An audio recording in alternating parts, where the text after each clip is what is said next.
रोपता रोप होई रोपट्याचे झाड मुळ्या रोवून रानात उभे राहील हे खोड निळ्या आभाळाच्या खाली प्रकाशाचे गीत गात बीज अंकुरे अंकुरे ओल्या मातीच्या कुशीत बीज अंकुरे अंकुरे ओल्या मातीच्या कुशीत रोटरीच्या कुशीत रुजलेल्या अशाच एका अंकुराचं एक बहरलेलं झाड झालंय जे आता प्रकाशाचं गीत गात एक नवी उंची गाठणार आहे याची आम्हाला नक्की खात्री आहे आणि आज याचाच आनंद साजरा करायला आपण सर्वजण इथे जमलो आहोत. I'm completely delighted to welcome all the dignitaries and today's guest of honor, Mr. Animesh Vaze and his parents to this program. It is a matter of great joy and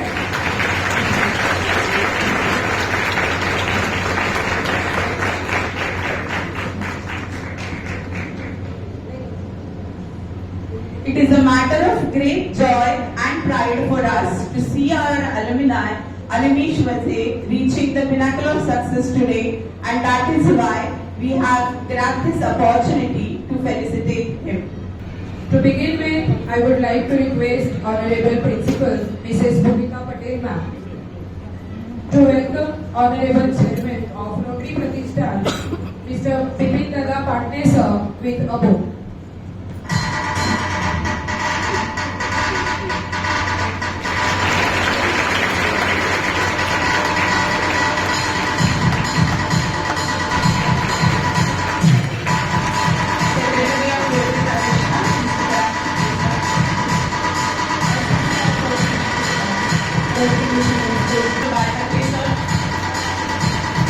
Mr. Sandeep Naikode sir,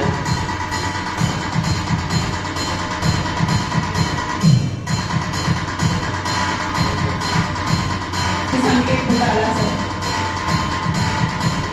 Thank you ma'am. I request all the dignitaries to please be seated. Behind every successful child, there are parents who believe in him. Today we are honored to have Animesh's parents also with us, who I am sure that not only have believed in him, but have immensely contributed to his journey. To begin with, I request Honorable Chairman Mr. Bipin Dada Patne sir to felicitate Animesh's father Mr. Nilesh Vaze sir with a shawl, sleeper and gift as a token of respect.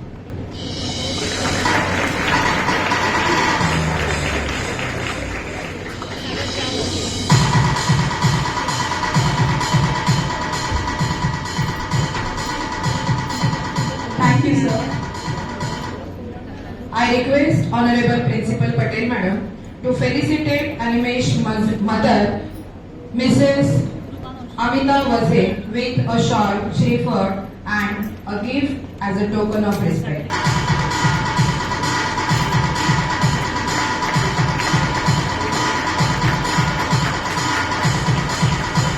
Thank you, Madam. आपल्या या विशेष सोहळ्याला अनिमेशचे यश आणि त्याचं कौतुक पाहण्यासाठी विशेष पाहुण्या म्हणून उपस्थित असलेल्या अनिमेशच्या आजी उपस्थित आहेत. मी प्रिन्सिपल मॅडमना विनंती करते की त्यांना शाल, श्रीफळ व भेटवस्तू देऊन आजींचा सत्कार करावा.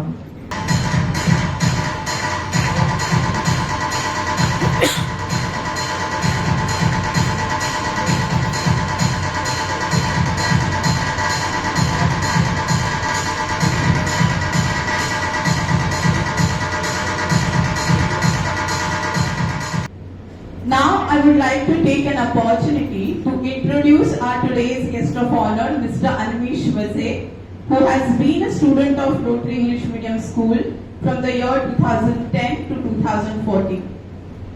When I was getting to know Animesh while preparing for this program, his biodata was so amazing that I was wondering where to start and what to say.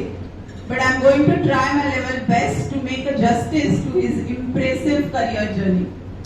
Animesh have completed 5-year integrated dual degree BSMS in Biological Science from ISL Kolkata with Inspire Fellowship from Department of Science and Technology of Government of India. He represented ISL Kolkata in All India Science Quiz Mimasa 2018 held at ISEL Pune, and his team emerged third across India. He also, I think the each milestone you reach is more than that. So I would say that maybe all of us can give one huge round of applause after I finish the introduction. He also represented ISEL Kolkata in Global Biotech and Genetic Engineering Competition IGN 2018, which was held at Boston, USA, and his team won gold medal in that competition.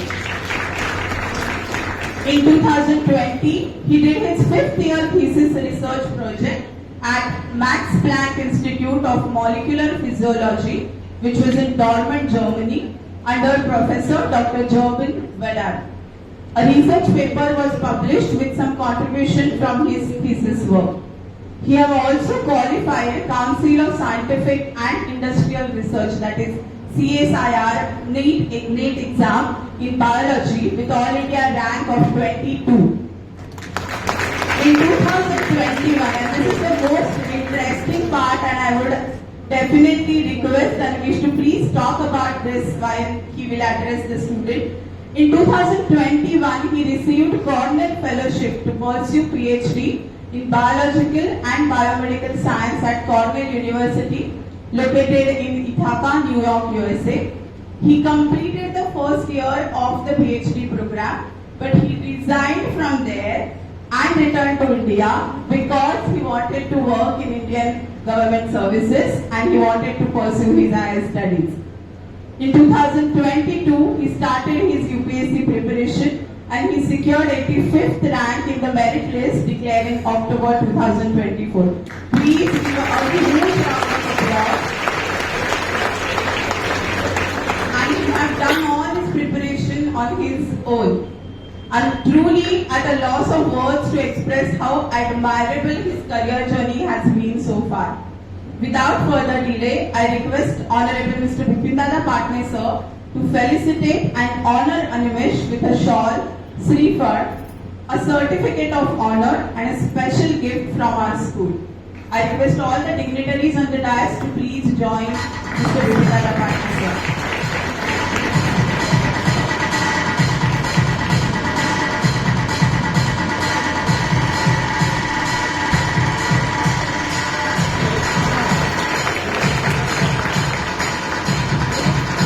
खड़ा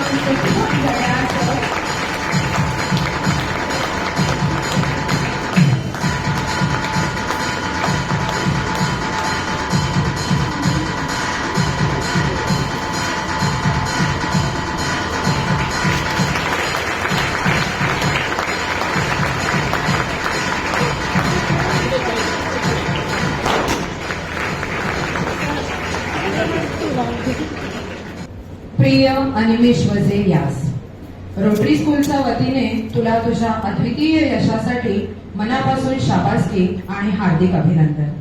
तुझ्या या अद्भुत प्रवासाकडे पाहताना आमच्या मनात एकाच वेळी गर्व, आनंद आणि एक वेगळा आत्मीय अभिमान दाटून येतो. तुझ्या कर्तृत्वाचा प्रत्येक टप्पा हे फक्त यशाचे नव्हे तर तुझ्या कणखर जिद्दीचे, अथक परिश्रमाचे आणि स्वप्नांना गवसणी घालणाऱ्या तुझ्या अचल ध्येयवादाचे प्रतीक आहे. तू केवळ आपल्या पालकांचेच नव्हे तर तुझ्या शिक्षकांचे, तुझ्या शाळेचे आणि संपूर्ण समाजाचे नाव जनमानसात उंचावले आहेस. 2015 ते 2020 दरम्यान आयसर कोलकातामधील तुझ्या प्रेरणादायी प्रवासात मिळवलेली इन्स्पायर फेलोशिप असो की मीमांसा 2018 मध्ये अखिल भारतीय स्तरावर मिळवलेला 3रा क्रमांक, हे तुझ्या वैज्ञानिक विचार क्षमतेची साक्ष पटवतात. अमेरिकेतील बोस्टन येथे झालेल्या IGEM 2018 या स्पर्धेत सुवर्ण पदक मिळवून तू केवळ स्वतःचेच नव्हे तर रोटरी शाळेच्या नावाला जागतिक स्तरावर मानाचा तुरा रोवला आहेस. मॅक्स प्लँक इन्स्टिट्यूट जर्मनी येथे केलेल्या संशोधनातून प्रकाशित झालेला शोध प्रबंध तुझ्या ज्ञानसंपन्नतेचे द्योतक आहे. तर CSIR नेट परीक्षेत भारतातून मिळवलेला 22वा क्रमांक हे तुझ्या धडाडीचे प्रत्यक्ष उदाहरण आहे.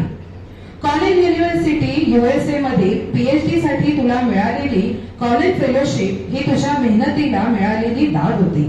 मात्र देशसेवेसाठी तू घेतलेला IAS बनण्याचा निर्णय हा केवळ प्रेरणादायीच नाही, तर तुझ्या जीवन मूल्यांचे आणि तुझ्या देशप्रेमाचे प्रतीक आहे. आज तुझ्या यशामुळे रोटरी स्कूल मधील संस्थापक, संचालक, प्रत्येक सदस्य, शिक्षक, शिक्षकेतर कर्मचारी आणि विद्यार्थी तुझ्याबद्दल सार्थ अभिमान बाळगतात. सर्वांनाच तुझ्या कर्तृत्वाने भारावून टाकले आहेस. तू उभारलेली यशाची पायरी प्रत्येक विद्यार्थ्याला, प्रत्येक तरुणाला एक नवीन दिशा दाखवत आहे. अनिमेश, आम्हाला अभिमान आहे की तू केवळ एक यशस्वी विद्यार्थी नाही, तर एक प्रेरणा स्रोत आहेस. एक अशी ज्योत जी अनेकांना मार्गदर्शक ठरेल. तुझ्या यशाचा प्रत्येक टप्पा जणू आम्हाला नव्या उंचीवर घेऊन जातो. तुझी मेहनत, तुझा संयम आणि तुझा प्रामाणिकपणा यामुळे तू आणखी किती शिखरे गाठशील याचा विचार करत आम्ही भारावून जातो. तू अशीच मेहनत करत राहा, तुझ्या स्वप्नांना सत्यात उतरवत राहा आणि नेहमीच आमचा अभिमान बनून राहा. तुझ्या यशस्वी भविष्यासाठी खूप खूप शुभेच्छा. रोटरी स्कूल परिवार.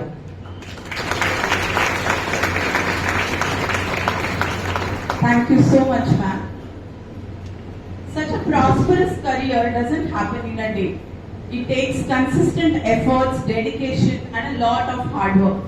I'm sure glimpses of Animesh's success were visible from his school years only.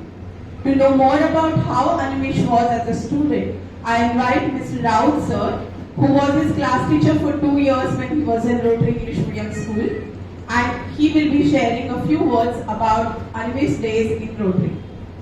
नमस्कार. आदरणीय व्यासपीठ, आदरणीय चेअरमन मिस्टर विपिनदादा पाटणे सर, सर्व ट्रस्टी मेंबर्स आणि आजचा आपला सत्कार मूर्ती अनिमेश.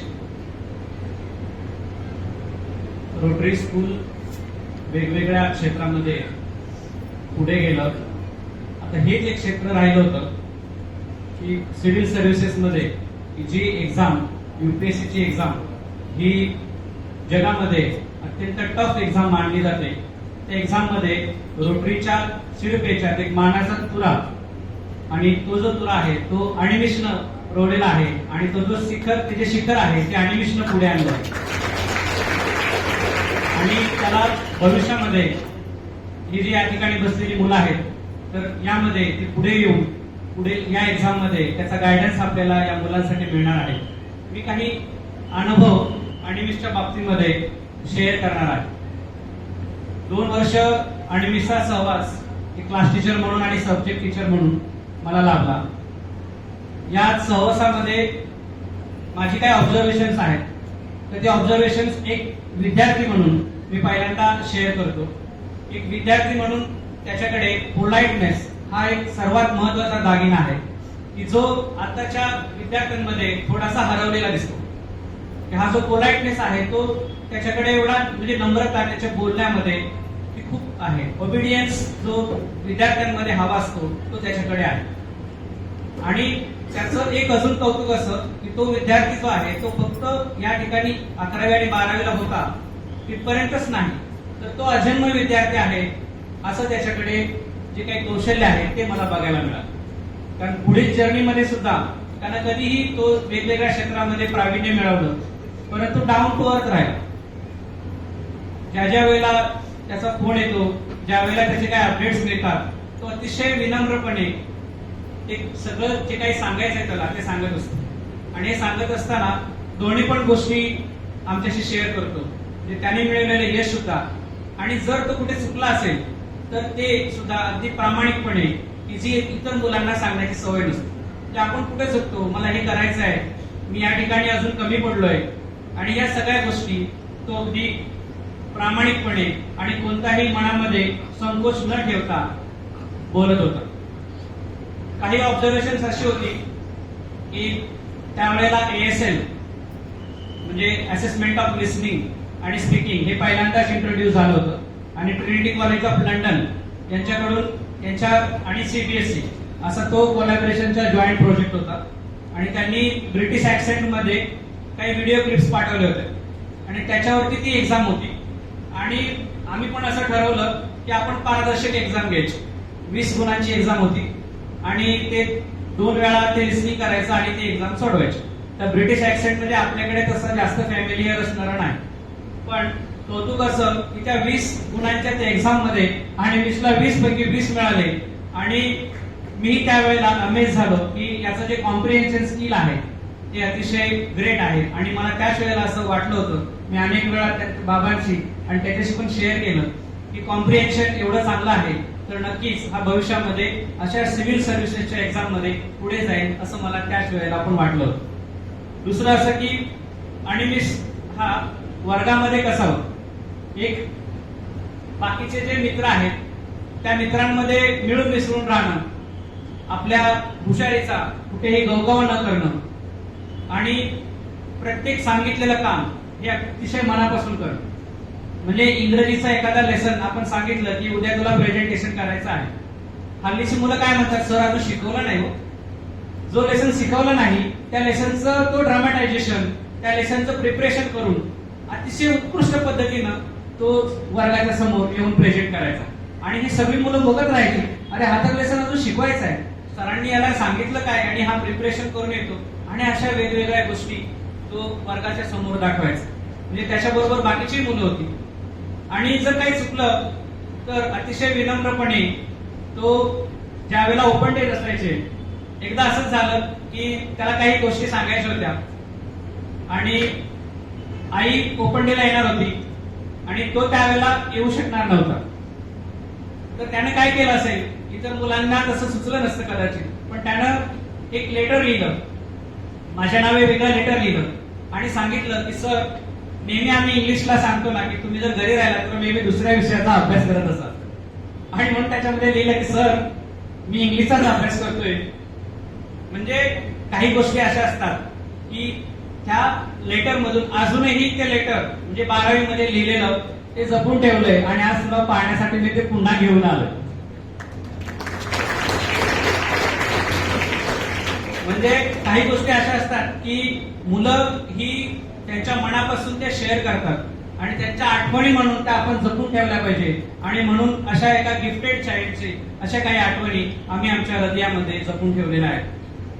दुसरं असं की एवढंच नाही की तो फक्त विद्यार्थी मुलं एवढ्याच तो थांबलेला नाही, तर त्याच्यामध्ये राष्ट्रप्रेम, म्हणजे ज्या वेळेला आमची डिस्कशन्स व्हायची, इंग्लिश विषय म्हणजे वेगवेगळ्या विषयांवर चर्चा असते, डिबेट्स असतात आणि यामध्ये तो डेमोक्रेसी बद्दलची त्याचे ओपिनियन्स, थिंकिंग आणि पेट्रोटिझम आणि वेगवेगळ्या विचारवंतांबद्दल त्याचं असणारं पर्स्पेक्टिव्ह, म्हणजे माझा एक अँगल वेगळा असेल पण त्याचं स्वतःचं एक मत आहे आणि हे अनेक मुलांमध्ये हरवलेलं दिसतं. त्यांचं स्वतःच असं काही मतच नसतं आणि त्यामुळे तो एक त्याच्या पर्सनॅलिटीतला खूप महत्वाचा पॉइंट आहे की त्याला त्याचं म्हणणं, त्याला जे वाटतं त्याचा जो पर्स्पेक्टिव्ह आहे आणि तो मांडू शकतो आणि तो ठामपणे मांडतो आणि तो विनम्रपणे जर काही त्याला सुचवायचं असेल तेही सुद्धा सुचवतो. म्हणजे आपल्याकडून काय वेगळी गोष्ट गेली असेल तर सर मी या ठिकाणी करेक्ट करू शकतो का, अशा पद्धतीचा जो भाव आहे तो आता हल्लीच्या मुलांमध्ये सुद्धा यायला हवा असं मला वाटतं.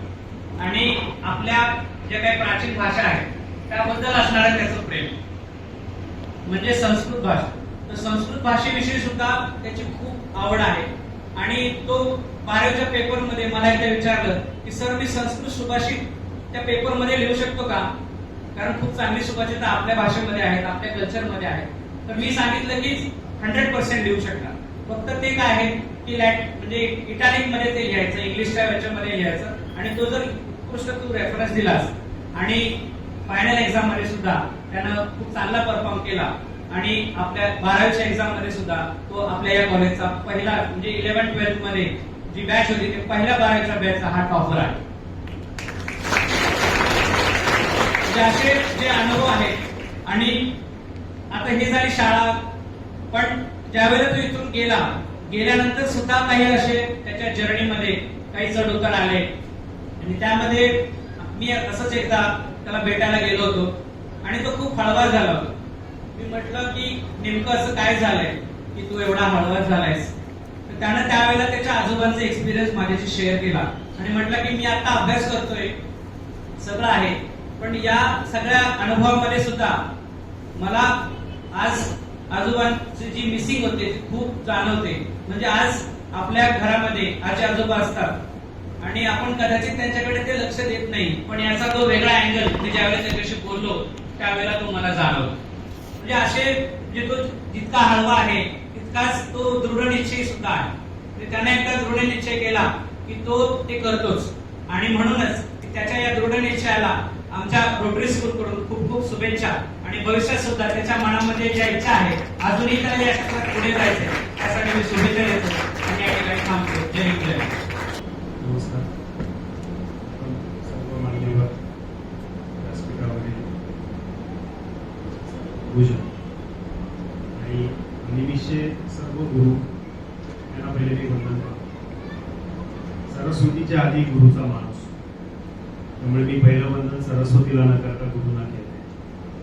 सरस्वतीलाही माझं मनापासून वंदन आहे. त्याच्या मागे कायम सरस्वती उभी राहिली आणि अखंड सरस्वतीची त्यांनी कायम आराधना केली. त्या सरस्वतीचीच ही कृपा आहे की असो येथे बसवलं. मला सांगावंसं असं वाटतं की प्रत्येक मुलामध्ये ही शक्ती आहे. असा अनिमिष काही वेगळा नाही की जो त्यांनी हे करून दाखवलं. प्रत्येक मुलगा हे करू शकतो. फक्त फरक एवढाच आहे की त्या मुलाला आणि त्याच्या आईवडिलांना हे कळलं पाहिजे की आपण जे निर्माण केलेलं आहे ती पहिली प्रायोरिटी आपला मुलगा आहे किंवा मुलगी आहे. जर त्यांनी बाकीच्या सगळ्या गोष्टी सोडून आपल्या मुलाकडे किंवा मुलीकडे लक्ष दिलं पाहिजे तर त्यांना या सगळ्या गोष्टी त्यांच्यामध्ये नक्कीच दिसते. कोणी असं नाही की त्याच्याकडे ती शक्ती नाही. एखाद्याकडे विद्या असेल, एखाद्याकडे खेळ असेल, एखाद्याकडे खूप जास्त धाडस असेल, अशा विविध क्षेत्रातील मुलं इथे आहेत. आणि कोकणामधला तर हे वरदान आहे की आपल्या भूमीमध्ये तुम्ही जर लोहचुंबक जर मातीमध्ये फिरवलं तर मातीचे कण वर चिकटून लोहचुंबकाला चिकटतात. इतकं लोह या मातीत आहे. आणि त्या लोहाचाच हा परिणाम आहे की आपली सगळी जी काय कोकणातली मुलं आहेत ती त्या लोहासारखीच मजबूत आणि तितकीच आकर्षित करणारी आहे. त्यामुळे प्रत्येक मुलाने हे लक्षात ठेवावं की आपल्याला एक ध्येय आपण निवडून त्या ध्येयाच्या पाठीमागे जाऊन दुसरा कुठलाही ध्यास न घेता बाकी सगळ्या गोष्टी तर अवेलेबल आहेतच, पण तुम्हाला काही गोष्टींना उरड घालून काही गोष्टींना तुम्हाला टाळून त्या ध्येयाकडेच वाटचाल करायला पाहिजे. उदाहरण द्यायचं तर अनिमिषनी 10वी ते 12वी मोबाईल बंद केला. कुठलाही तो त्या ग्रुपवरती म्हणा किंवा व्हॉट्सअपवर फेसबुकवर नव्हता, कारण मोबाईलच तो वापरायचा. पण त्याच्या आधी आम्ही स्वतः व्हॉट्सअप आणि याच्यावरनं डिलीट केलं. आम्हाला स्वतः आम्ही स्वतः त्या सोशल मीडियावरनं पहिले लांब झालो. मग त्याच्यानंतर अनिमिषला समजलं. मी एक अनिमिषचा मोबाईल पण फोडलेला आहे 10वीला असताना आणि तो मोबाईल अजूनही त्यांनी तसाच ठेवला. तो त्याच्यातनं बाहेरच येत नव्हता. मी माझा मोबाईल बंद केलेला. त्याला मी खूप वेळा सांगितलं की तू नको वापरूस, बंद कर. खूप महागाचा मोबाईल होता. त्याला कल्पना पण नाही की मी फोडीन, पण मी तो फोडला आणि तो मोबाईल त्यांनी तसाच जपून ठेवला. पण त्याच्यानंतर त्यांनी नंतर 12वीला तो स्वतःहून मोबाईल बंद केला आणि आता तर जवळजवळ 2.5 वर्ष तो या ह्याच्यापासून दूर होता जेव्हा तो हे प्रिपरेशन करत होता UPSCचं. महत्वाचं आहे की मोबाईल हा तुम्हाला बाहेरच्या जगाशी जोडतो आणि तुम्ही आतमध्ये स्वतःला विसरा. आणि जर तुम्ही स्वतःला आतमध्ये जर लक्षात ठेवून जर तुम्ही एखादी गोष्ट जर तुम्हाला ध्यास लागला आणि ती तुम्हाला पाहिजेच आणि तुम्ही त्याच्या मागे गेला तर ती तुम्हाला नक्की मिळेल. फक्त बाह्य जगापासून तुम्ही, मी असं म्हणत नाही की स्वतःला तोडा, पण मोबाईलच्या द्वारे तुम्ही जे इतर अनावश्यक लोकांशी जे कॉन्टॅक्टमध्ये येतात त्या कॉन्टॅक्टला तुम्ही दूर केलं पाहिजे. त्यामुळे विद्यार्थ्यांना मी हेच पहिले सांगितलं की, आणि विद्यार्थ्यांच्या पेक्षा पण मी विद्यार्थ्यांच्या आई वडिलांना सांगितलं की त्यांनी स्वतः पहिले मोबाईल पासून लांब राहा. जर त्यांचं जर महत्वाचं काही जर एखादं त्यांनी टार्गेट ठरवलेलं आहे तर तुम्ही स्वतः आधी मोबाईल पासून लांब ठेवा स्वतःला, तरच तुमची मुलं राहतात. आणि मी उलट विद्यार्थ्यांना सांगेन की तुम्ही आधी आईवडिलांना सांगा की तुम्ही तुमचा मोबाईल बंद केला तर मला स्वतःला त्याच्याकडे माझं लक्ष जाणार नाही, तर ते स्वतःचा मोबाईल बाजूला ठेवतील आणि आईचा किंवा वडिलांचा मोबाईल घेतील आणि त्याच्यावरती काय ना काहीतरी उद्योग करत बसतात. ते करू नका. मोबाईल हा खूप घातक आहे आताच्या पिढीसाठी. तो तुम्ही नक्कीच तुम्हाला नंतर ते सगळं मिळणार आहे, वापरा, पण तुम्ही एखादं ध्येय गाठल्यानंतर ते जर तुम्ही वापरलं तर त्याच्यामध्ये जास्त चांगले तुम्हाला लोक त्या दृष्टीने बघतात. आज त्याच्याकडे त्यांनी ऍपलचा मोबाईल आत्ता घेतलेला आहे. त्याच्या आधी त्यांनी आम्हाला कधी सांगितलं नाही की मला एवढा महागाचा मोबाईल हवा आहे. आणि बऱ्याच गोष्टी त्यांनी ज्या काय मिळवल्या त्यांनी स्वतःच्या हिमतीवर मिळवलेल्या, स्वतःच्या खूप परिश्रमावरती मिळवलेल्या. आम्हाला त्याच्यासाठी पैसे खर्च करायला नाही लागले. तुम्ही त्याचा नक्की सल्ला घ्या. त्याच्याकडे अशा इतक्या बऱ्याच गोष्टी आहेत की त्या तुम्हाला तो विनामूल्य तुम्ही एखादी गोष्ट साध्य करू शकता. सरकारी तुम्हाला त्याच्यासाठी तुम्हाला शिष्यवृत्ती मिळू शकते. अशा खूप गोष्टी की तुम्हाला जर एखादी आवडीची गोष्ट करायची तर तुम्ही बाहेरच्या देशात जाऊनही ती तुम्हाला विनामूल्य मिळू शकते. त्याचं एक मी तुम्हाला एकच उदाहरण देतो. तो लंडनमध्ये गेला होता. लंडनमध्ये जी इन्स्टिट्यूट होती त्या इन्स्टिट्यूटसाठी त्याला बोलवलेलं होतं. हा तिथे गेला. तिथे त्यांनी त्या हॉटेलवर त्याला सोय केली होती. म्हणजे लंडनच्याच खर्चाने तो गेला होता. शिष्यवृत्तीने तो तिकडे गेला होता. सिलेक्शन नक्की झालं असतं त्याचं. तिथे बॅग टाकली आणि तो तिकडनं सावरकरांच्या घराला भेट द्यायला गेला, इंडिया हाऊस. आणि इंडिया हाऊसच्या इथे जाऊन त्यांनी भारताचा झेंडा बरोबर नेला होता आणि तिथे जाऊन त्यांनी तो झेंडा जोरात धरून फडकवला आणि समोर त्याच्या समोर पोलीस होते. त्या पोलिसांनाच फोटो काढायला सांगितलं.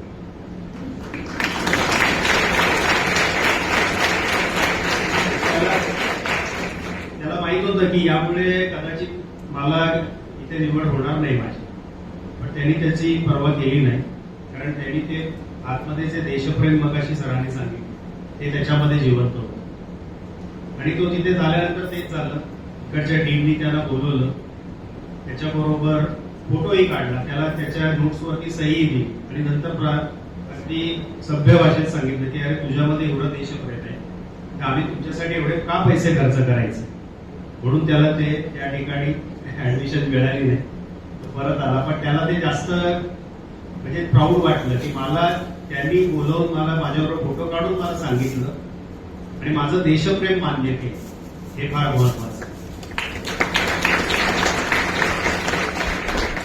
आता कॉर्नेल विद्यापीठामध्ये तो जेव्हा गेला त्यावेळेला तर लोकांना असं वाटलं असेल की यांच्याकडे पैसे आहेत यांनी, कारण त्या ठिकाणी वर्षाची 1.5 कोटी रुपये फी. मोठमोठी लोक तिथे शिकले. म्हणजे रतनजी टाटांपासून खूप मोठी नावं जर तुम्ही घेतली तर ते तिथे त्या कॉर्नेल विद्यापीठाचे विद्यार्थी होते. यांनी त्यांच्याकडनंच पैसे घेऊन तिथे आतमध्ये काम करत होता, शिकत होता, पण रमला नाही. आता लोकांना आश्चर्य तिकडे त्यावेळेला 2 वेळा त्यांना सरांनी किंवा तिथे जे कोण होते डीन त्यांनी त्यांना सायकोलॉजिस्टकडे नेला पण की हा का सोडतो. एवढं त्याला जे मिळालेलं आहे ते असं नाकारून हा मुलगा परत का जातो म्हणून त्याला डोक्यावर काही परिणाम नाही बघण्यासाठी त्याला दिला असेल कदाचित, पण तो परिणाम नक्कीच झाला होता. तो देशप्रेमाचा होता. त्यामुळे त्यांनी त्यांना सांगितलं की नाही मी परत येईल आणि इथे एक छोटीशी सुटी मिळते त्यांना काही असेल तर ती तू घेऊन परत आला आणि इथून त्यांनी त्यांना कळवलं मी परत येत नाही. आणि हे सगळ्या गोष्टी ज्या आहेत या त्यांनी आधीच घरातल्या भिंतींवरती लिहून ठेवले. त्यांनी ज्या वेळेला आयसरला आम्ही ज्या वेळेला भोसले मॅडमना सांगायला आलो की 10वीच्या नंतर 11वीला आम्ही आलो, पाटणे सर पण होते तिथे, आम्ही त्यांना सांगितलं की याला आयसर मध्ये जायचं आणि यांनी हे भिंतीवरती लिहून ठेवलंय की मी आयसर मध्ये जाणार. तो 9वीत असतानाच ते त्यांनी तिथे लिहून ठेवलं होतं. तर आम्ही त्याला सांगितलं की म्हणजे याला आम्ही परत आणतोय इथे, पण ते त्याला मिळालं पाहिजे. त्यामुळे पहिले शाळेचे आणि सर्व सरांचे मॅडमचे आभार आहेत की त्यांनी त्याला पण आमच्यासारखंच त्याला ओळखलं त्यांनी की हा मुलगा जे बोलतोय तो नक्की मिळवणार.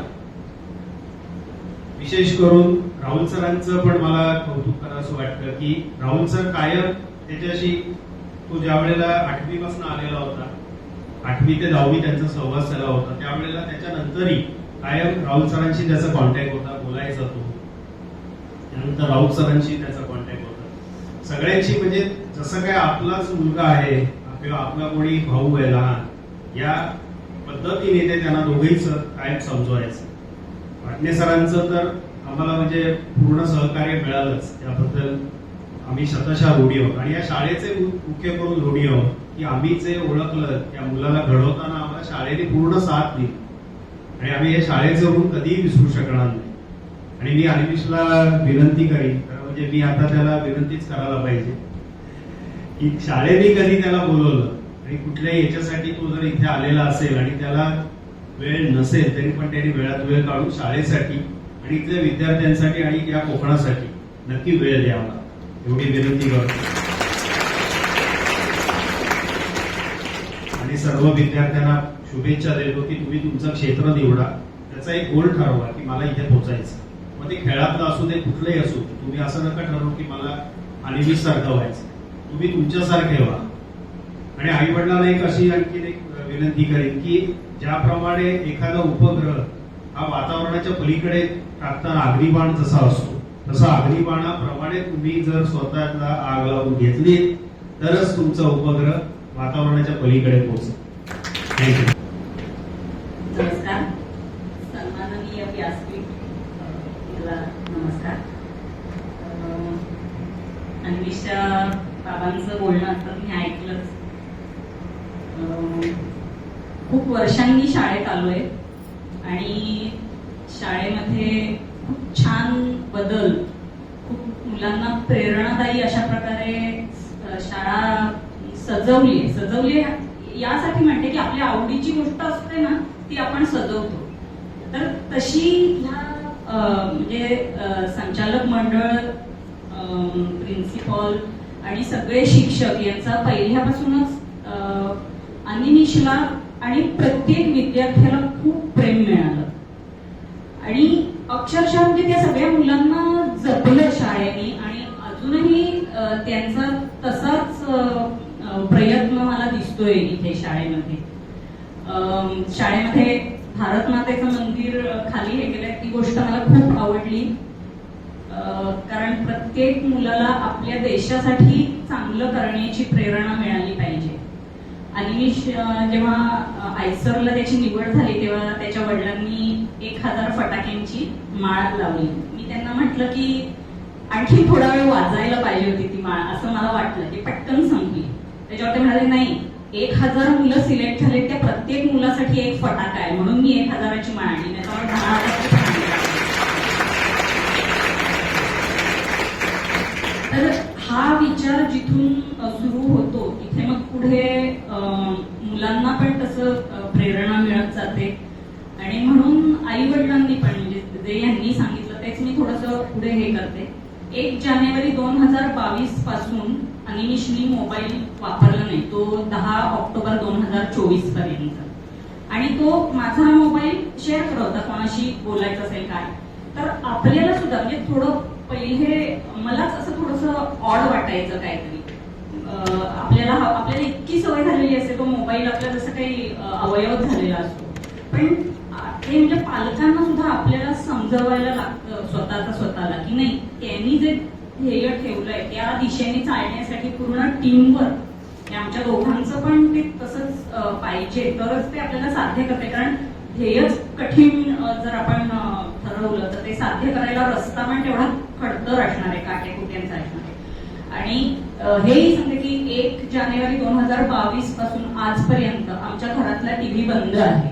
अगदीच मोठं काही असेल देशामध्ये बातमी त्यावेळेला तात्पुरता लावला तर मुलांना मी जास्त करून सांगितले, त्याच्या वडिलांनी सांगितलं की मोबाईल तुम्ही आता बंद ठेवलात, कमी वापर केला तर तुम्ही तुमचं ध्येय चांगल्या प्रकारे गाठू शकता. नंतर मग हे सगळं तुम्हाला करायचं आहे.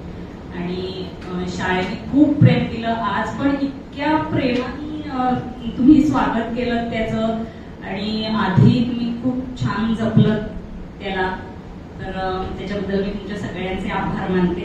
आणि सगळ्या विद्यार्थ्यांना शुभेच्छा देते. तुम्ही शिक्षकांनी, संचालक मंडळांनी इतका सपोर्ट केल्यानंतर रोटरीची मुलं पुढे चमकणारच आहेत, याच्याबद्दल आम्हाला काही शंकाच नाहीये. फक्त प्रत्येकाने आपापलं ध्येय ठरवा आणि त्या दिशेने जिद्दीने वाटचाल सुरू करा. तुम्हाला सगळ्यांना शुभेच्छा. Good afternoon, everyone. Good afternoon, respected sir, madam, teaching staff, trustee members of the school. खरं तर माझ्याबद्दल इतकं चांगलं बोललं गेलं ते ऐकून कधी कधी वाटतं मी या कौतुकाला पात्र आहे का. आणि मला ज्या ज्या शिक्षकांनी शिकवले त्यांना माझे दुर्गुणही तेवढेच चांगले माहिती आहेत. तेही तुम्ही त्यांना भेटून नंतर माहिती करून घ्या की ते दुर्गुण पण तुम्ही तुमच्यात ठेवू नका. गावडे सर खूप चांगल्या प्रकारे सांगू शकतील त्याबद्दल. तर असो, व्यासपीठावरील सर्व मान्यवर यांना माझा नमस्कार. आई भारत मातेला, सरस्वतीला, माझ्या पालकांना, माझ्या आजीला आणि माझे आजोबा मध्ये वारले त्या सगळ्यांना नमस्कार करून थोडं काही जे मला बोलायचं आहे त्याबद्दल तुमच्याशी थोडं बोलायचा प्रयत्न करतो. असं एक म्हटलं जातं की आपण ज्या लोकांबरोबर, ज्या 5 लोकांबरोबर आपला जास्त वेळ घालवतो त्या लोकांचा ॲव्हरेज आपण बनत असतो. तर मी ज्या लोकांबरोबर गेली 15-20 वर्ष घालवली त्या लोकांकडनं मी काय शिकायचा प्रयत्न केला तेच सांगण्याचा मी प्रयत्न करेन. त्यानंतर थोडं मला शाळेबद्दल काय वाटतं हे सांगेन आणि थांबेन. तर सर्वात पहिले म्हणजे मी जेव्हा शाळेत आलो तेव्हा मला राहुल सरांनी शाळा दाखवली. पहिली 3 वर्ष जसं आई बाबा म्हणाले की एखादं नवीन रूप जसं मातीत रुजवतं तसं राहुल सरांच्या प्रेमामुळे मला इकडे कधी मी नवीन शाळेत आलो असं वाटलं नाही. त्यांच्याकडनं मी कंपॅशन हा गुण आत्मसात करायचा प्रयत्न केला. ते आम्हाला कधी कंटाळा आला अभ्यासात तर आम्हाला छान वाटावं म्हणून त्यांच्या सुंदर आवाजात गाणी ऐकून दाखवायचे. त्यांच्याकडनं हे कंपॅशन मुलांप्रतीचं मी शिकलो. त्यानंतर बरेच जण म्हणाले की मी मुरुडहून इतक्या लांबून शाळेत यायचो. मला बाबा दापोलीपर्यंत गाडीने सोडायचे आणि सकाळी 7-7:30ला गाडीने येत असताना आमच्याजवळ एक असूद नावाचं 2-3 किलोमीटरवर असणारे गाव आहे. त्या गावातनं एक दिव्यांग मुलगा ज्याला एका पायाला पोलिओ झाला होता असा मुलगा त्याच्या आईचा हात धरून दररोज ते 3 किलोमीटरचा प्रवास करत चालत मुरुडच्या शाळेत यायचा. आणि ती माझी रोटरीकडे यायची वेळ असायची. त्यामुळे मला असं वाटायचं की अरे मला सोडायला AC गाडी आहे. तो मुलगा इतक्या प्रसंगांमधून, चॅलेंजेसमधनं पण चालत येतो. तर मला माझं काम कायम नीटच केलं पाहिजे तरच कुठेतरी मला हे जे काही रिसोर्सेस मिळाले त्याला कुठेतरी मी न्याय देऊ शकेन. तर त्या मुलाकडनं मी स्वतःचं काम प्रामाणिकपणे किती चॅलेंजेस असताना कसं करावं हे त्या मुलाकडनं मी शिकायचा प्रयत्न केला. येता जाता प्रवासामध्ये बरीच लोक भेटायची. बस कंडक्टर, बस ड्रायव्हर, वेगवेगळ्या क्षेत्रातील लोक, पोलीस, टीचर यांच्याकडनं गप्पा ऐकत असताना विविध क्षेत्रांचं ज्ञान मला आपोआपच व्हायचं. त्यांच्याकडनं गोष्टी ऐकताना की त्यांना एखादा कविता म्हणून दाखवताना, पोवाडे ऐकवताना माझं जे एक्सपोजर होतं समाजातलं ते हळूहळू वाढत गेलं. त्यामुळे त्याचाही मला खूप उपयोग झाला. त्यानंतर आम्हाला सोशल सायन्स शिकवणाऱ्या प्रीती मॅडम आणि भोसले मॅडम यांनी मला सोशल सायन्स विषयाची आवड लावली. आणि तोही विषय मला इतका आवडायला लागला की 10वी नंतर मला प्रश्न पडला की मी सोशल सायन्स घेऊ की सायन्स म्हणजे आर्ट्स घेऊ की सायन्स घेऊ. तेव्हा आईने मला सांगितलं की तुला आर्ट्स जर तू घेतलंस तर परत सायन्सकडे जाता येणार नाही. आता तुला जर सायन्स आवडतंय तर सायन्स घे. नंतर तुला वाटलं की सायन्स जड जात आहे तर आर्ट्सकडे पुन्हा येते. तर ती गोडी भोसले मॅडम आणि प्रीती मॅडमनी जी लावली त्यामुळेच आज हे आर्ट्स किंवा सोशल सायन्स क्षेत्रातलं ही परीक्षा आहे ती मी चांगल्या प्रकारे पास करू शकलो. त्यानंतर जरी मॅडम म्हणाल्या की 3 बसेस बदलून त्याला जायला लागायचं, अगदी नदीत पोहून तो जगबुडीतनं तिकडे पोचायचं असं काही नव्हतं. बरेच वेळेला गावडे सरांच्या गाडीवर किंवा नांदिस्कर सरांच्या गाडीवर बसून ते मला दापोलीपर्यंत, वाकोलीपर्यंत सोडायचे. गावडे सरांकडनं एक कविता त्यांनी आम्हाला शिकवली होती. एक नारायण वामन टिळक नावाचे कवी आहेत. त्यांचे पुष्कळ अजूनही उणा, प्रभू मी पुष्कळ अजूनही उणा अशी कविता. तर ते शब्द अजूनही मला लक्षात आहेत आणि मी खूप अजूनही माझ्यामध्ये उणीवा आहेत त्या भरून काढण्याचा मी प्रयत्न करतोय. आणि गावडे सर मला त्यांनी इतके धपाटे मारले, इतके ओरडले की मला त्या सगळ्या उणीवा अजून लक्षात आहेत आणि त्यावर मी काम करायचा प्रयत्न करतो. आमचे मराठी सर म्हणजे प्रत्येक टप्प्यापर्यंत मी बरोबर वागतोय की नाही हे बघायला जणू काही शाळेने एक शिक्षकच नेमलेला असं. म्हणजे वाघोलीपर्यंत बरोबर वागतो की नाही गावडे सर बघणार, दापोलीपर्यंत वागतोय की नाही नांदिस्कर सर बघणार, आणि मुरुडपर्यंत वागतोय की नाही मराठी सर बघणार. असं एक त्यांचं ज्युरिस्डिक्शन ठरलेलं होतं. मराठी सरांकडनंही खूप प्रेम मिळालं. ते आमच्या गावात त्यांचे नातेवाईक राहतात, तिकडे त्यांचं कायम येणं जाणं असतं. तेही आम्हाला खूप उत्तम फिजिक्स शिकवायचे. त्यामुळे मला फिजिक्स विषय सोपा, जो युजली 11वी-12वीच्या मुलांना फिजिक्स मॅथ्स कठीण जातं, त्यांच्यामुळे खूप सोपा झाला मला. त्यांच्याबरोबरच विनोद सर म्हणून होते, त्यांचंही खूप मार्गदर्शन मला आयसरसाठी वगैरे लाभलं. नांदिस्कर सर केमिस्ट्री शिकवायचे. इनफॅक्ट केमिस्ट्रीचे शिक्षक आम्हाला 1 वर्ष नव्हते, पण नांदिस्कर सर आल्यानंतर ते जरा थोडं स्टेबल झालं केमिस्ट्रीचं आमचं शिक्षण. आम्हाला प्रीती मॅडम बायोलॉजी शिकवायच्या. त्यांनी जी विषयाची आवड निर्माण केली, त्यामुळे कुठेतरी BSc MSc मध्ये बायोलॉजी घ्यावं हे त्यांच्याकडनं शिकलो. आणि आपलं म्हणजे आपल्याला नोकरी लागली तरीही आपण शिक्षण कायम कोणाचं थांबत नसतं, हे सुद्धा मी त्यांच्याकडनं शिकलो. कारण त्यांना इकडे टीचरचा जॉब लागल्यानंतर त्यांनी साईड बाय साईड त्यांची PhD कम्प्लीट केली. ती एक चिकाटीची वृत्ती त्यांच्याकडनं मी शिकायचा प्रयत्न केला. राऊत सर यांच्याकडनं सेल्फ स्टडी कशी करावी याचा मला खूप चांगलं मार्गदर्शन मला मिळालं. याचं कारण असं आहे की 10वी पर्यंत बरेच अंशाने म्हणजे शाळा प्रयत्न करत होती की प्रत्येक मुलाला सगळं काही यावं, पण 12वी म्हणजे 11वी-12वी आणि पुढे ग्रॅज्युएशन मध्ये युजली काय होतं की तुम्हाला स्वतःचा अभ्यास स्वतः करायला लागतो. तर राऊत सरांचा एक वेगळा पॅटर्न 11वी-12वी मध्ये आम्हाला मिळाला की तुम्ही स्वतः तो धडा वाचा, तुम्हाला काय त्यातनं कॉम्प्रिहेंड होतंय ते तुम्ही सरांना सांगा, त्यामध्ये काही चूक असेल, त्यामध्ये काही बदल हवा असेल तर सर आम्हाला शिकवते. हा एक पॅटर्न त्यांच्याकडनं खूप चांगला मी शिकलो. सरांची म्हणजे समरी काढणं किंवा नोट मेकिंग करणं ही त्यांनी एक चांगली सवय मला लावली, जी मला म्हणजे UPSCच्या प्रवासामध्ये खूप उपयोगी पडली. आणि सरांचं समरी आणि नोट मेकिंग वर इतकं प्रेम आहे की सरांच्या मुलाचंही नाव सारांश आहे. हे बघून मला खूप कौतुक वाटलं की एखाद्या टेक्निकला किंवा एखाद्या उपक्रमाला एखादा माणूस किती वाहून घेतलेला असावा. बऱ्याच शिक्षकांकडनं मला बरंच इथे शिकायला मिळालं. म्हणजे आज इथे पवार सर नाही आहेत, पण पवार सर हे असे शिक्षक आहेत की म्हणजे सगळ्या शिक्षकांनी काही काही वेगवेगळं दिलं मला. तर पवार सर हे असे शिक्षक होते की दररोज क्लासमध्ये येऊन ते एकच गोष्ट म्हणायचे की आमचे विद्यार्थी क्लास 1 आणि क्लास 2 ऑफिसर झालेले आम्हाला बघायचे. तर कुठे ना कुठेतरी म्हणजे कोकणातल्या लोकांना ही म्हणजे एवढी त्याची UPSC परीक्षेचं महत्व माहिती नसतं, पण सर कोल्हापूर साईडचे असल्यामुळे त्यांना त्याचं महत्व माहिती होतं बरोबर. आणि ते कुठेतरी त्यांनी इकडे येऊन आमच्यामध्ये रुजवायचा प्रयत्न केला. आज भगवंताच्या कृपेने माझं सिलेक्शन झालं UPSC मध्ये. आज गौरव पांचाळ माझा मित्र, तो देखील एअरफोर्स मध्ये ऑफिसर म्हणून आहे. तर त्यांनी हे कुठेतरी बीज आमच्यामध्ये रुजवलं. त्यानंतर पटेल मॅडम सुद्धा आम्हाला इंग्लिश शिकवायच्या, त्यांचं सुपरविजन होतं.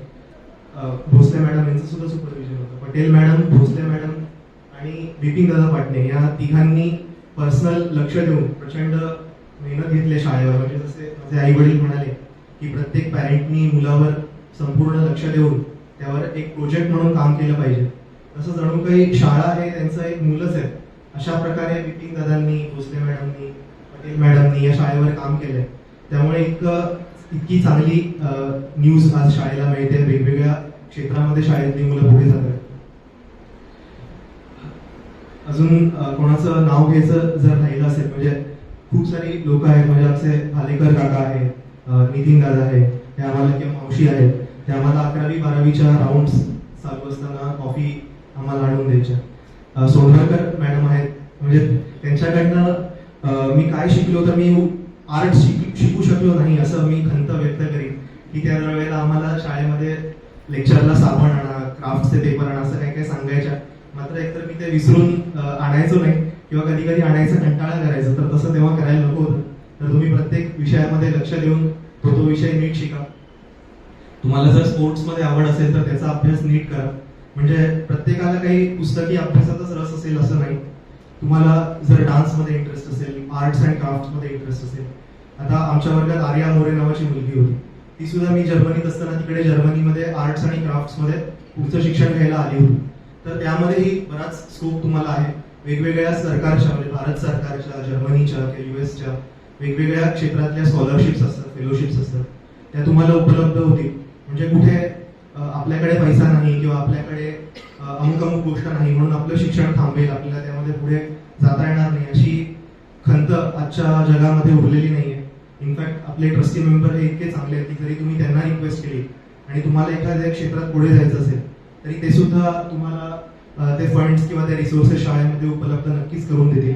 आज शाळेमध्ये इतक्या वेगवेगळ्या प्रकारच्या लॅब्स आहेत, इतकं चांगलं प्लेग्राऊंड आहे, हॉस्टेल आहे. नक्की तुम्हाला यातनं प्रेरणा मिळेल की आपणही काहीतरी इथे चांगलं केलं पाहिजे. आणि हा खरं तर हा आज झालेला माझा सत्कार नाहीये, तर हा या सगळ्या शिक्षकांच्या परिश्रमाचा, माझ्या आई वडिलांचा, माझ्या आजी आजोबांनी आयुष्यभर केलेल्या, म्हणजे त्यांना आई वडिलांना आजी आजोबांना काही फार शिकता आलं नाही, पण त्यांनी जो व्यवसाय निवडला त्यामध्ये प्रचंड परिश्रम घेऊन, म्हणजे आजीचे हात माझे आज आजी माझी आहे, तिचे हात सगळे सालं निघायची तिच्या हाताची मिरच्या सोलून सोलून वड्याचा मसाला करताना. तर त्या क्षेत्रामध्ये त्यांनी मेहनत केली, चिकाटी दाखवली, त्यामुळे तो गुण माझ्यातही उतरला. आणि एक असाही गुण उतरला की कुठलंही काम छोटं नसतं. म्हणजे आज माझ्या आई वडिलांचा, आजी आजोबांचा, काका काकूचा खिडकी वडा नावाचा वडापावचा व्यवसाय आहे. तर वडापाव विकण्याचं कामही कुठलंच काम समाजामध्ये छोटं नसतं. तुम्ही जे काम कराल त्यामध्ये तुम्हाला आनंद आला पाहिजे, त्यामध्ये तुम्ही चिकाटीने काम केलं पाहिजे, चांगल्या मार्गाने तुम्ही जर 2 पैसे आई वडिलांसाठी कमवले तर कुठलंही काम समाजात छोटं नसतं. इनफॅक्ट आज समाजाला कधी कधी विचार करताना वाटतं की IAS ऑफिसर खूप झाले तरी पण आपल्या देशातला भ्रष्टाचार काही संपत नाही आणि दापोली खेड रोड काही अजून स्मूथ होत नाही. तर कधी कधी वाटतं की समाजाला विपिन दादा पाटणे किंवा HP बुटाला यांच्यासारखे किंवा माझ्या आजी आजोबांसारखे, आई वडिलांसारखे चांगले बिझनेसमॅनची जास्त गरज आहे, त्यांनी इकॉनॉमी पुढे जाईल असं कधी कधी वाटतं. तर त्याही क्षेत्रामध्ये तुम्ही पुढे जाऊ शकता. मला ज्या क्षेत्रामध्ये आवड आहे त्या क्षेत्रामध्ये आनंदाने काम करा, मन लावून काम करा, निश्चितपणे विजय तुमचाच होईल. आणि शाळेबद्दल मला असे थोडे माझे विचार व्यक्त करायचे. मे बी लहान तोंडी मोठा घास असं होईल सिच्युएशन कदाचित, पण मला असं वाटतं की शाळेतले जे अभ्यास करणारी चांगली मुलं असतात, हुशार मुलं असतात, पहिला दुसरा क्रमांक पटकावणारी मुलं असतात, ती आपल्या अभ्यासातल्या चिकाटीनी, मेहनतीनी हळूहळू पुढे जातच राहतात. पण शाळेमध्ये मीडियम मार्क मिळवणारी मुलं किंवा अगदी थोडे कमी मार्क मिळवणारी मुलं यांना पुढे 11वी 12वी याच्या पुढे गेल्यानंतर वाट मिळत नाही. तर आज ही गोष्ट चांगली आहे की शाळेने कॉमर्स, CA याचे पण क्लासेस आणि कोचिंग वगैरे सुरू केले, तर त्यांनाही पुढे त्याचा स्कोप मिळेल.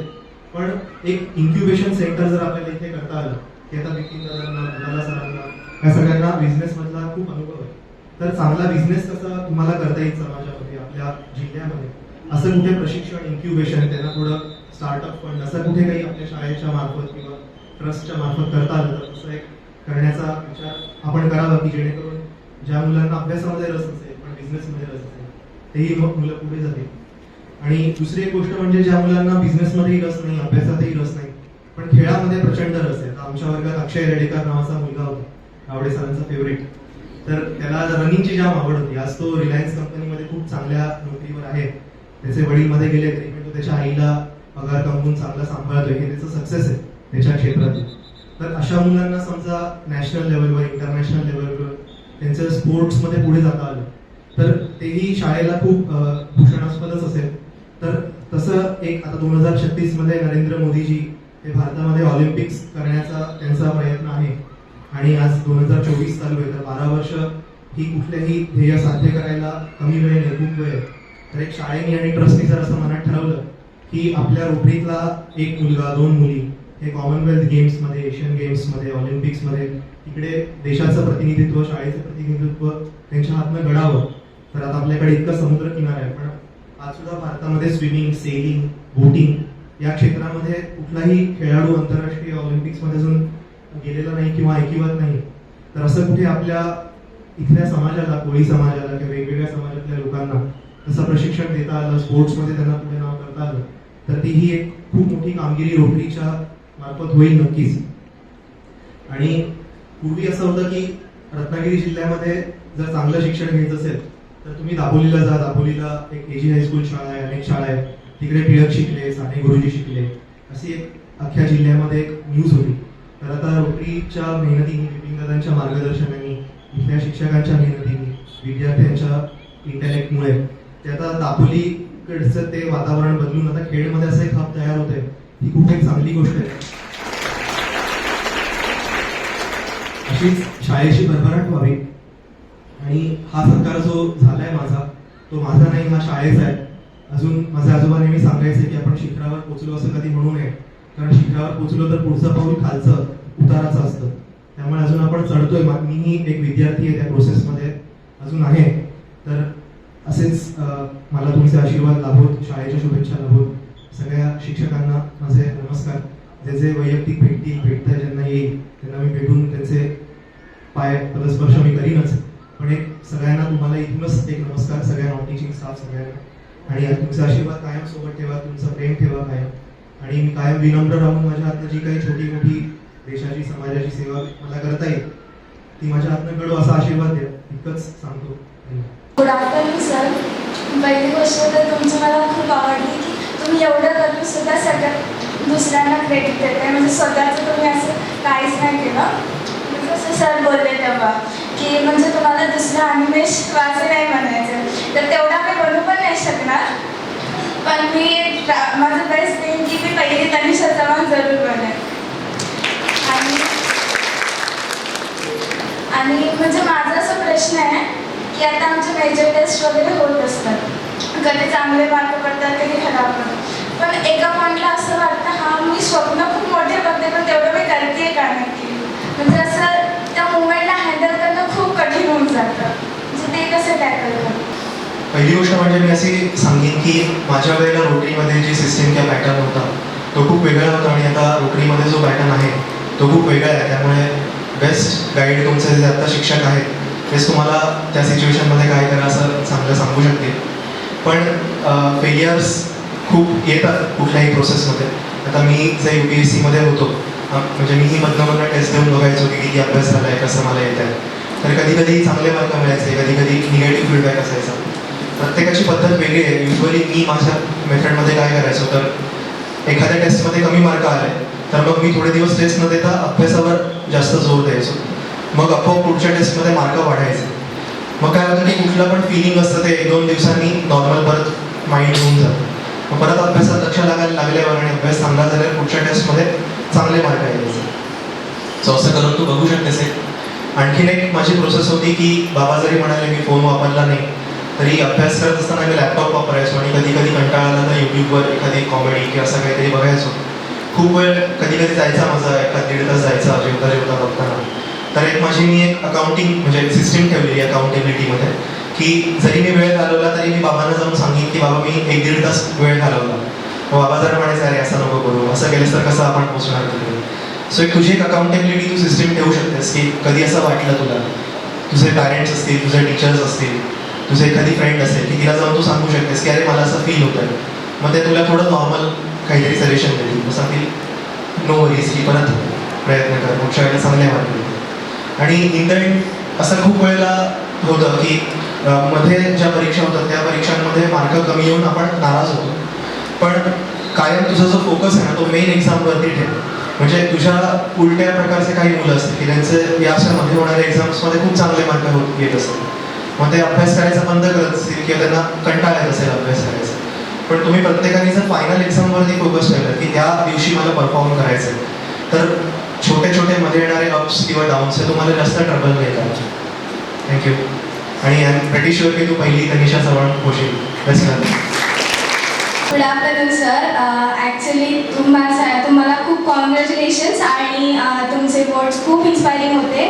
आणि माझा प्रश्न असा होता की मी 5th-6th असताना माझं असं स्वप्न होतं की मला कलेक्टर बनायचं आहे आणि 10th नंतर आल्यानंतर माझं असं डिसाईड केलं की मला नीट द्यायची आहे.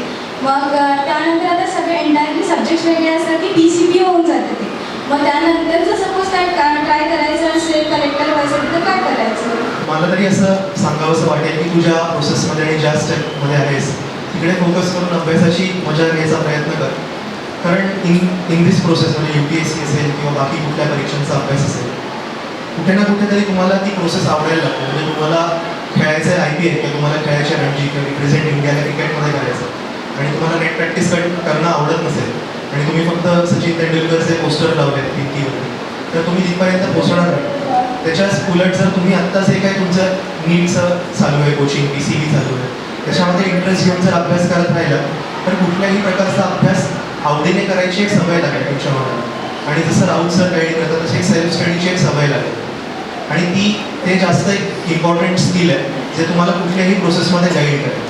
सो आत्ता विषय बदलत आहेत, त्याच्यावर इतकं स्ट्रेस आऊट होण्याची गरज नाही आहे. पुढे कुठे एम्समध्ये किंवा दुसऱ्या चांगल्या कॉलेजमध्ये जाशील तिकडे मन लावून अभ्यास करा. आणि एक जनरल पण मला सांगायचं आहे की UPSC तुम्ही द्यावी की न द्यावी हा निर्णय तुम्ही किंवा तुमच्या आईवडिलांनी एकत्र मिळून तुमचं ग्रॅज्युएशन झाल्यानंतर त्या ग्रॅज्युएशनच्या फायनल इयरमध्ये तुम्ही घ्यावा. आणि मी तरी असं सजेस्ट करेन की तुम्ही ज्या कुठल्या करिअरसाठी प्रिपेअर आत्ता करत असाल, कोणी नीट करत आहे, कोणी JEE करत आहे, कोणी CET करत आहे, त्या प्रोसेसमध्ये तुम्ही मन लावून आत्ता अभ्यास करा. आणि तुम्ही जे म्हणजे आत्ता इमिजिएट जे गोल ठेवले ते प्राप्त करायचा प्रयत्न पहिले करा. कारण बऱ्याच वेळेला ही प्रोसेस खूप जास्त टायरिंग आहे UPSCची. त्यामुळे कधी कधी ती प्रोसेस चालू असताना असं वाटतं अरे आपण जर पास नाही झालो तर आपलं काय होणार आहे. मग अशा पॉईंटला जर तुमच्याकडे एक अल्टरनेटिव्ह करिअर ओपन असेल, तुम्ही काही तुमचं क्रिएट केलं असेल करिअर अपॉर्च्युनिटी, तर ती तुम्हाला खूप जास्त एक मेंटल पीस देईल त्या प्रोसेसमध्ये. सो आधी ग्रॅज्युएशनपर्यंत तुम्ही ज्या फील्डमध्ये आहात त्या फील्डमध्ये चांगले प्रोफेशनल व्हायचा प्रयत्न करा. आणि नंतर म्हणेन 1 वर्ष 2 वर्ष त्या फील्डमध्ये काम करून मग निर्णय घ्या की मला या फील्डमध्ये यायचं आहे का. मग तुम्ही जे सॅक्रिफाईस करून तुम्ही त्या फील्डमध्ये एकदा आलात तर तुमच्याकडे ते फ्युएल पण जास्त असेल की आम्ही ते बाजूला एक सोडून आलो आहे, सो मी याच्यावर फुल फोकस नाही करणार. सो माझं तरी असं सजेशन राहील. Congratulation sir. First of all माझं नाव सिद्धी डांगे आहे. फर्स्ट ऑफ ऑल म्हणजे मी जेव्हा लहान होते तेव्हा माझं स्पोर्ट्समध्ये एक करिअर बनवायचं होतं मला. पण माझे हेल्थ प्रॉब्लेम झाले आणि मी इकडे लाईक एज्युकेशनकडे जास्त फोकस केला. नंतर नीट करायचं ठरवलं. पण आता असं तुम्ही जेव्हा आला तेव्हा माझ्या अंगावर खरं तर शहारे उठले. आणि मी असं इमॅजिन करते की माझ्या आईबाबा कधीतरी बसलेले असे माझं पण काहीतरी सत्कार होईल.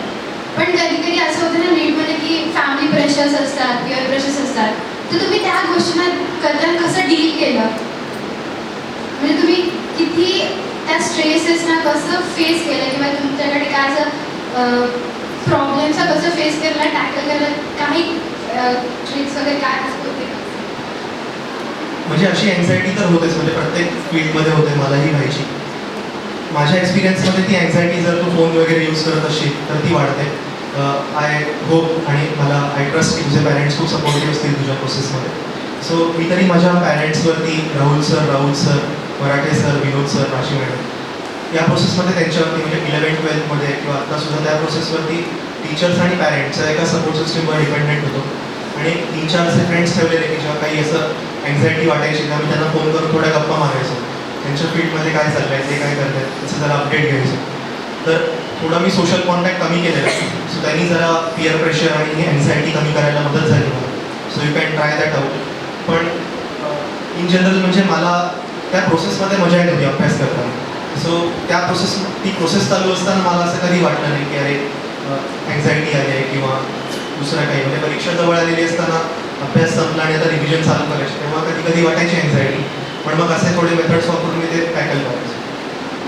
So first of all, congratulations for your achievement.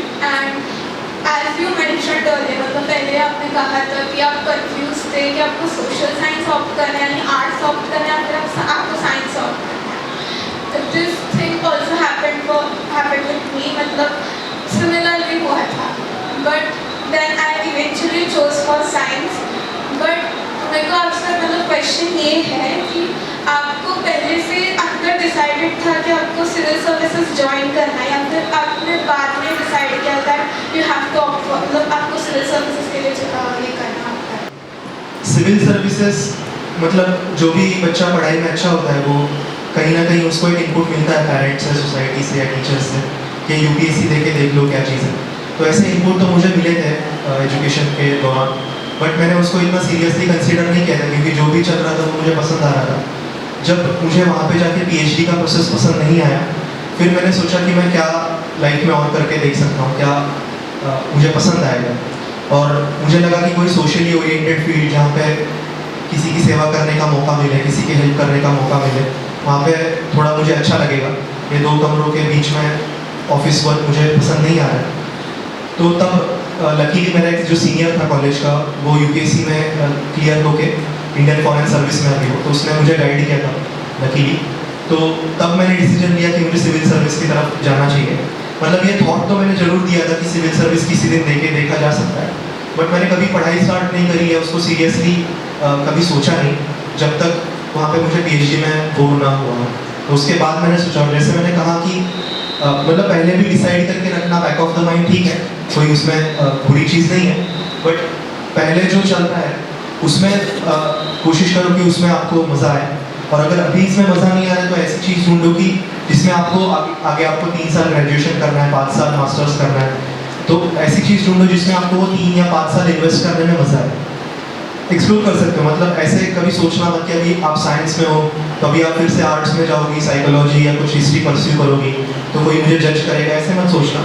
आपके डिसीजंस आपके हैप्पीनेस के हिसाब से ड्रिवन होने चाहिए। तो जब भी जिसमें भी आपको हैप्पी लगे वो काफ़ी इंपॉर्टेंट है, वरना तो बाकी सब सेकेंडरी है। First of all, congratulations, and there is lot to learn from you. But my question to you is की जसं तुम्ही मगाशी तुमच्या भाषणात म्हणालात की आपल्या देशामध्ये भ्रष्टाचार वाढला आहे आणि असं असताना पण तुम्हाला what made you stay on your decision की मला या सिव्हिल सर्व्हिसेसच्या फील्डमध्ये यायचं आहे आणि कारण आताच्या करंट पॉलिटिकल कंडिशन्स बघता it is really a mess आणि तुम्हाला का असं वाटलं की still I want to pursue this field? भ्रष्टाचार वाढला आहे म्हणजे असं नाही आहे, भ्रष्टाचार कुठल्याही फील्डमध्ये असतोच आणि सरकार सिस्टम किंवा गव्हर्नमेंट त्याच्यावर उपाय योजना करायचा प्रयत्न करत असतात, पण कुठल्याही सिस्टीममध्ये अशी लोक असतात म्हणजे आपल्या समाजातही असतात की ज्यांना self interest at the cost of social interest त्यांचा ग्रो करायचा असतो. सो असा थॉटच एक फर्स्ट लेवलला भ्रष्टाचार आहे. म्हणजे फॉर एक्झाम्पल जर मी आज भाषण करताना माझ्या मनात असा जर विचार जरी साठून गेला की अरे माझा इकडे सत्कार होतोय आणि वा मी किती मोठा माणूस आहे, तर it is the first start of my personal level of corruption आणि तिकडनं मी पुढे हायर लेवल ऑफ करप्शनपर्यंत कसा पोहोचेल हे मला सुद्धा कळणार नाही. So it is everyone's responsibility की तुम्ही पहिले आतमधनं तुमचं जे इंटरनल करप्शन आहे ते प्रत्येकाच्या मनामध्ये असे सेल्फिश थॉट येतातच, पण you should first stop corruption at that level, तरच पुढे जाऊन समाजामध्ये करप्शन थांबेल. आणि definitely you raised a very brave question की पॉलिटिकल सिनारिओ इंटरनॅशनल लेवलवर नॅशनल लेवलवर खूप पझलिंग आहे आत्ता, पण तसं जरी पझलिंग असला पॉलिटिकल सिनारिओ तरी इंटेंट तुम्हाला कुठल्याही गोष्टीमध्ये काय यायचं तो इंटेंट मॅटर करतो. आणि I think the intent is very clear and clean at the top level in the government, म्हणजे in politics as well as in civil service. म्हणजे बरीच लोक अशी आहेत की ज्यांना चांगल्या गोष्टी करण्यासाठी, खरोखर डेव्हलपमेंट करण्यासाठी, कोणाला तरी आनंदी करण्यासाठी या सिव्हिल सर्व्हिसमध्ये यायचं आहे, त्या पॉलिटिक्समध्ये यायचं आहे. तर बेस्ट एक्झाम्पल माझ्या बाजूला बिपिन दादा बसलेले, but you cannot have a better and clean example in politics in public life than Bipin दादा. तुम्हाला तुमचं इंटेंट क्लिअर पाहिजे. जर तुमचं इंटेंट क्लिअर असेल तर तुम्ही कुठल्याही फील्डमध्ये जाऊन तुम्हाला कधी प्रॉब्लेम्स येणार नाही. You can do whatever you want in a good way. सप्रेम नमस्कार सर्वांना. पहिलं तर मी तुम्हाला अभिनंदन करेन तुमच्या यशस्वी आयुष्यासाठी. आणि मी मनश्री माकाळ, मी 11th कॉमर्समधून आहे, मी CA अटेम्प्ट करते. तर थोडी प्रश्न होती मला पुढे जाऊन मी कसं करू शकेन CAसाठी. तर लोकांकडून खूप ऐकलं आहे की अटेम्प्ट्स देताना काय काय लोक फेल होतात, ते डिप्रेशनमध्ये जातात, त्यांना ते खूप डिमोटिवेट होतात. तर हे सर्व ओव्हरकम टॅकल कसं करू शकेन मी इफ हे माझ्यासोबत झालं तर त्या बाबतीत थोडं सांगू शकाल का? फेलियर्स तर प्रत्येक प्रोसेसमध्ये कधी ना कधीतरी येतातच. सो म्हणजे या प्रोसेसमध्ये मलाही फेलियर आले. म्हणजे मी पहिल्या अटेम्प्टमध्ये झालो असं म्हणण्याच्या ऐवजी मी 1.5 अटेम्प्टमध्ये झालो असं मी म्हणेन. कारण पहिल्या अटेम्प्टची पहिली जी लिस्ट आली त्यामध्ये माझं नाव नव्हतं आणि माझी जी रँक आहे ओव्हरऑल ती यू कॅन से सेकंड लिस्टमध्ये 85 आहे, पण पहिल्या लिस्टमध्ये ऑलरेडी जनरलमध्ये 500च्या अराउंड लोक आहेत. So in this 1.5 attempt journey I have secured around the 585 rank which is a decent score. पण कुठल्याही फील्डमध्ये तुम्हाला फेलियर येईलच. सी अगेन मला पण खूप वाईट वाटलं पहिल्या लिस्टमध्ये माझं नाव नव्हतं, पण वेन यू सी ना की तुम्ही त्या प्रोसेसमध्ये एकटे नाही आहात. आता माझा आणखीन एक मित्र होता, बरेच मित्र आहेत माझे की जे सेम एक्सपिरियन्समधनं गेले. They could not get their name in the first list and we all of them we decided ki no issues, we'll give second attempt. We'll after 1 week's break we'll start preparing again and we'll cope with the situation as it comes. So हे असं होतच राहतं आणि कुठे ना म्हणजे बरेच वेळेला अशा मुलांचा सत्कार किंवा कौतुक समाजामध्ये होतं ज्यांनी एखादं ध्येय ठरवलेलं असतं आणि ते साध्य करतात. पण कुठेतरी माझ्या मनात असं वाटतं की अशाही मुलांचं कौतुक आणि हायलाईट त्यांना केलं गेलं पाहिजे की ज्यांनी एक ध्येय ठरवलं ते साध्य करू शकले नाहीत पण दुसऱ्या एखाद्या फील्डमध्ये जाऊन ते आता खूप चांगलं करतात. So that will give hope to everyone. So माझा एक सिनियर होता, ही हॅज सेम स्टोरी की त्यांनी पण PhD करण्यासाठी तो US मध्ये गेला होता, माय सिनियर फ्रॉम कॉलेज. तो आणि त्याची वाईफ तिकडनं सोडून परत आले.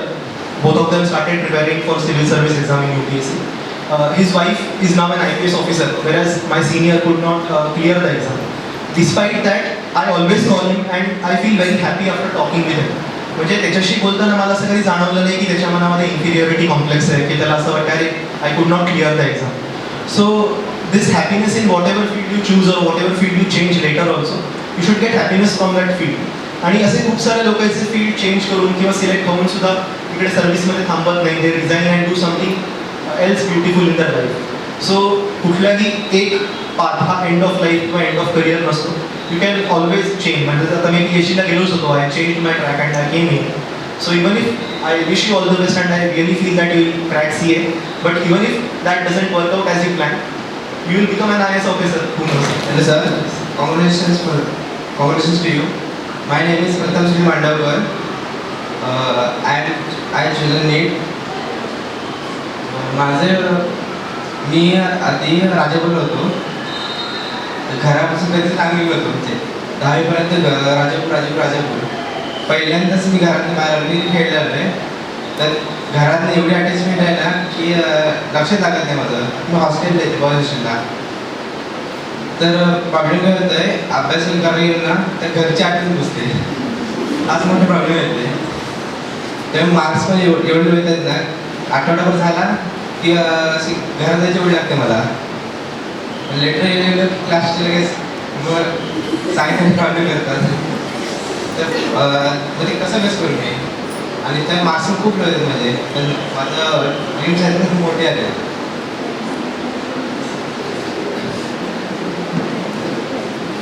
हा इश्यू मला कधी आला नाही कारण मोस्ट ऑफ द टाइम मी घरीच होतो. पण आता तू हे जेव्हा सांगत होतंस त्या राहुल सर मागे वळून बघत होते. I think he will take care of that. आणि तुला आता इतकं लोनली वाटणार नाही. पण दॅट म्हणजे ही गोष्ट आपण ते ही definitely we focus attention on you. पण आय थिंक कुठे ना कुठेतरी मनाला समजावणं इम्पॉर्टंट आहे. म्हणजे इट इज व्हेरी ऑब्वियस की 11th-12th एवढी मॅच्युरिटी नसते इमोशनल, घरची आठवण येणं साहजिक आहे. पण कधी म्हणजे खूप वेळेला मला असं या प्रोसेसमध्ये वाटायचं की अरे आपण काय करत बसलोय, आपण ते तिकडचं फील्ड चूज केलं होतं, ते सोडून आपण इकडे आलो, आता आपण खूप हार्डशिपमध्ये होत, आपलं होईल का नाही. म्हणजे सिच्युएशन वेगळी आहे पण एव्हरीवन हॅज चॅलेंजेस. सो मी काय करायचो, you can try it out. शाळेमध्ये इकडे आपले वेगवेगळ्या रिव्होल्युशनरीज फ्रीडम फायटर्सचे फोटो लावले. घरी आई बाबा गावातले लोक यांच्याकडनं वेगवेगळ्या क्रांतिकारकांबद्दल ऐकलंय. तर दरवेळेला त्यांचा कुठेतरी विचार करायचो की 16-17 वर्षाची ती मुलं असताना इतकं डेअरिंगचं काम करून पासावर जात होती की भारताला स्वातंत्र्य मिळावं. आणि आज इकडे आपण आपल्या घरी आहे, आई आपल्याला भूक लागली की जेवण वाढते, आपण जेवतोय, अभ्यास करतो. ही इतकी जर फॅसिलिटी आपल्याकडे आहे, तुला इकडे हॉस्टेल आहे, मेस असेल, डबा लावला असेल, शिक्षक आहेत तुझी काळजी घ्यायला, थोडा मित्र आहेत तुझ्याबरोबर, तर इतकी जर आपल्याला आज फॅसिलिटी आहे तर आपण मन एवढंसं करून कुठेतरी आपण आपल्या ध्येयामध्ये मागे का आपण यावं, है ना. त्या काळामध्ये तिकडे लंडनला US मध्ये जाऊन लोक शिकत होती का की मी ती डिग्री घेऊन येणारा पहिला विद्यार्थी आहे भारतात, असं त्यांना कुठेतरी वाटत होतं. आणि त्यामुळे हे अख्खं फील्ड मी पुढे नेणार आहे. भारतामध्ये इंजिनियर्स तयार होणार आहे, डॉक्टर्स तयार होणार आहे. तसंच आता तुझे नीट करतोय तर आपल्या तुझ्या राजापूरमध्ये एक चांगला डॉक्टर पुढे तयार होणार आहे. अशा दृष्टिकोनातनं तू बघ, राजापूरला पुढे 50 वर्ष 60 वर्ष एक चांगला डॉक्टर मिळणार. तिकडे राहूनच तुला पुढची सेवा जर तुला द्यायची आहे तर आत्ताची 5 वर्ष 6 वर्ष पुढे नीटची म्हणजे AIT MBBS ची वर्ष तुला ती कठीण वाटणार, तुला एक इन्स्पिरेशन मिळेल असं मला वाटतं. Try this out, see this one.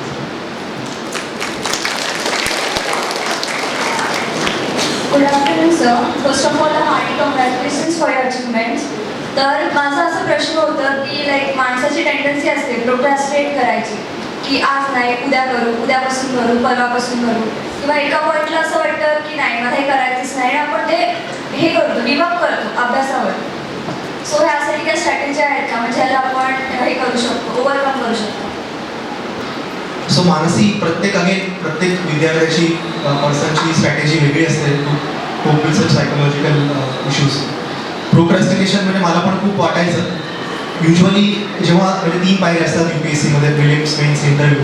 जेव्हा पहिली पायरी क्लिअर व्हायची तेव्हा असं एक फेज यायची की वाटायचं अरे आता बास, थोड्या दिवसांनी करू अभ्यास, किंवा एखादा विषय कंप्लीट झाल्यावर वाटायचं अरे आता तर हा विषय कंप्लीट झाला, ॲटलिस्ट अर्धा वीक तरी आपण ब्रेक घेऊ. पण कुठेतरी मी स्वतःला समजावायचो की your feelings are subordinate to your aims and goals. So जर मी फिलिंग्स आणि इमोशन्समध्ये त्याचा विचार करत राहिलो, मला आता काय वाटतंय, मला खूप दुःख होतं आणि त्याला मी जर मलमपट्टी करत राहिलो तर माझे ड्रीम्स मागे राहतील कुठेतरी. सो एक बर्निंग डिझायर होती की नाही मला तिथपर्यंत पोचायचं आहे, whatever it may be. So एक तूच स्वतःला इन्स्पायर करू शकतेस तुझ्या आतमधनं. Yes, I think see this once. असं कुठल्याही त्याला रामबाण उपाय नाही आहे की कुठे असं केलंस आणि ते क्लिअर होईल. प्रत्येकाच्या लाईफमध्ये येतं. आणि आणखीन एक गोष्ट मी करायचो की मी झोपेशी कधी कॉम्प्रोमाइज नाही केलं. म्हणजे मी रात्र जागून अभ्यास करायचो. राहुल सरांना वगैरे माहिती आहे, त्यांना 8वी 12वीमध्ये मेसेज मी करायचो राहुल सरांना.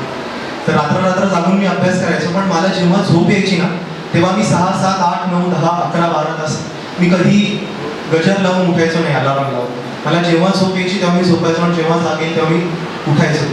ते मी कधी कॉम्प्रोमाइज नाही केलं. त्यामुळे जेव्हा मी अभ्यासाला बसायचो तेव्हा मी खूप फ्रेश असायचो आणि माझ्या मनात असं असायचं की अरे मी माझ्या झोपेशी मी कॉम्प्रोमाइज नाही करतो. म्हणजे भले मी जागतोय रात्री पण मला जेवढी झोप येते तेवढी मी झोपतोय.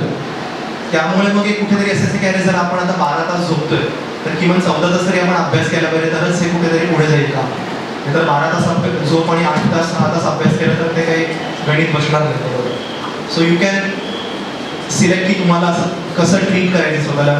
It may be chocolates, it may be some sweet, it may be sleep, it may be some good entertainment.